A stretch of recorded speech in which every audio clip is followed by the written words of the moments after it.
Aquesta setmana hem sabut, i ha estat molt polèmic, ha estat molt comentat, que una escola pública de Barcelona ha decidit retirar de la seva biblioteca el conte de la Caputxeta Vermella i altres contes de fades, La Bella Dorment, La Ventafocs i fins a 200 títols més.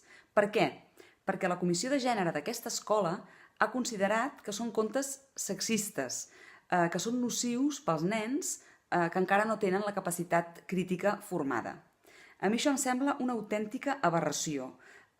Seguint aquest criteri, hauríem de retirar de les nostres escoles tots els clàssics, tota la literatura escrita fins fa 4 dies, perquè fins fa 4 dies el món occidental es regia per uns patrons de gènere, però també de raça, per exemple, que avui dia considerem superats i inacceptables.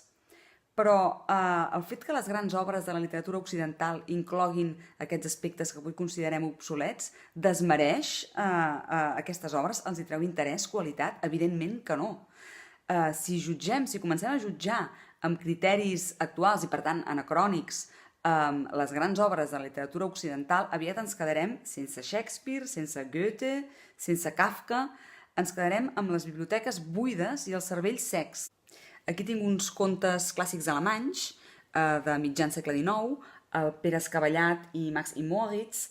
Són uns contes que trobes a totes les escoles, a biblioteques, a totes les cases, i que inclouen situacions amb uns rols de gènere molt estereotipats per l'època en què van ser escrits, amb situacions que avui considerem sexistes, racistes, etc. Però no per això a algú se li acut prohibir-los o retirar-los de les escoles.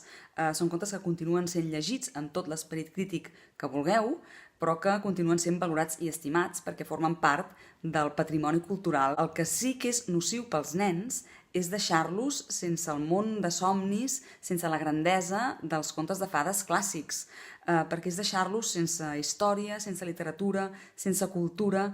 En definitiva, és deixar-los, això sí, sense capacitat crítica per una correcció política molt i molt mal entesa. Que passeu una bona nit.